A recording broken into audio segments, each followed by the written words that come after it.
Passover, the festival of freedom, is super important in the Jewish calendar. In 2025, Passover starts when the sun goes down on April 12th and ends on April 19th in Israel, and April 20th for everyone else. This 8-day festival remembers when the Israelites escaped slavery in Egypt, a really big moment in Jewish history. Passover is when families and communities get together, think about what freedom means, and celebrate how strong Jewish people are. The Passover story is about hope and second chances. It's a story that's been told for many years, connecting Jewish people all over the world to their history.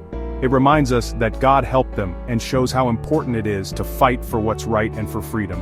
Passover is a time to be thankful, to remember hard times in the past, and to celebrate the good things we have now. The main event of Passover is the Seder, a special dinner on the first 2 nights. The Seder is carefully planned out, full of symbols and meaning. It's when families sit together and tell the Exodus story through reading, songs, and special actions. Passover isn't just remembering history, it's a call to do something. It reminds us that the fight for freedom never ends, and we all need to help make the world fairer and kinder.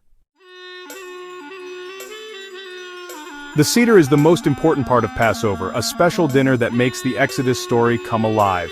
Seder means order, and the Seder has 15 steps, each with its own special meaning. These steps are in a book called the Haggadah, which guides people through the dinner.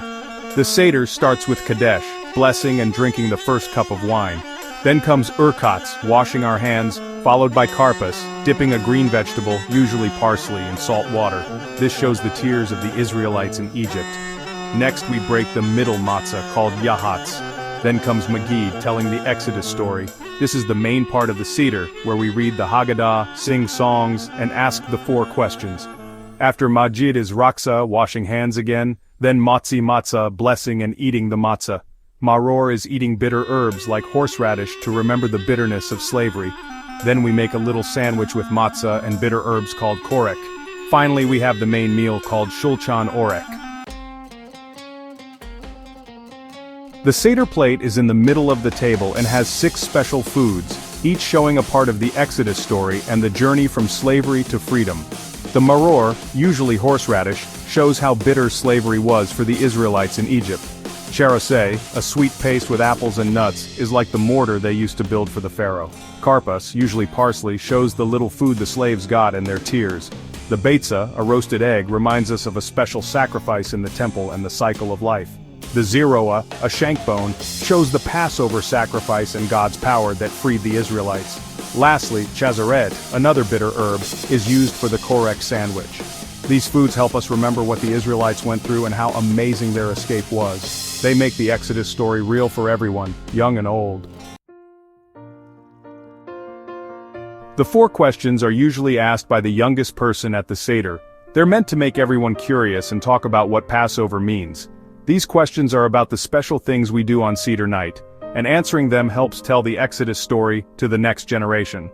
The first question is why we eat matzah instead of regular bread.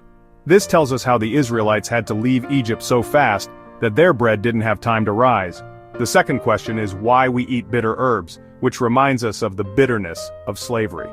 The third question is why we dip food twice during the Seder, for karpas and korek, and what that means. The last question is why we lean back while we eat, which shows freedom and relaxation, very different from how the Israelites lived in Egypt. The 4 questions help everyone talk about Passover so we never forget what it means. Food is a big part of Passover, with special dishes and rules about what we can eat. The most important food is matzah, the flat bread that reminds us how quickly the Israelites left Egypt and the hard times they had as slaves. During Passover we don't eat shemetz, which is food made with things like wheat, barley, rye, oats, or spelt. That means no bread, cake, or anything with even a little bit of those grains. Instead we eat matzah and things made with it, like matzah balls and matzah brei. Other Passover foods are gefilte fish, matzah ball soup, and cheroseh. Many families have their own special recipes passed down for years. Not eating chametz reminds us of the Israelites' journey from slavery to freedom. It's like we're leaving slavery behind with them and eating the simple matzah, the same food that helped them survive. The Exodus story, about how the Israelites escaped slavery in Egypt, is the heart of Passover. This exciting story, in the book of Exodus, tells us about their suffering and how God saved them.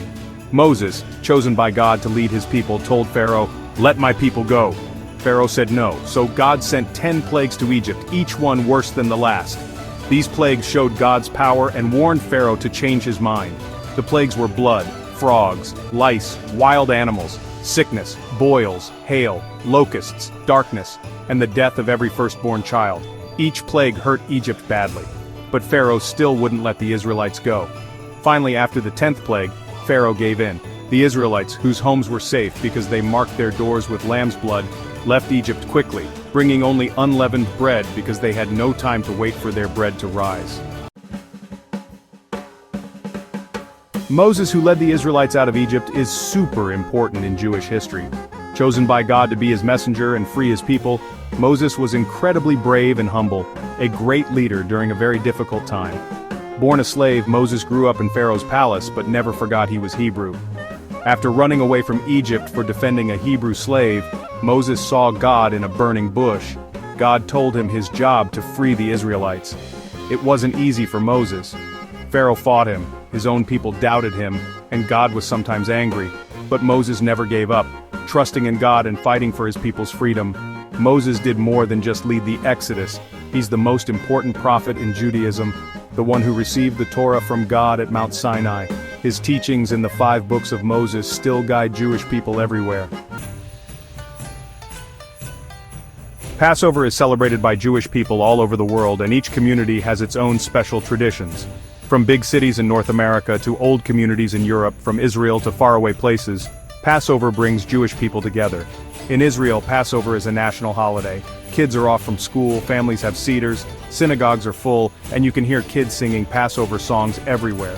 In the United States, Passover is also a big deal, with seders at home, in community centers, and in synagogues.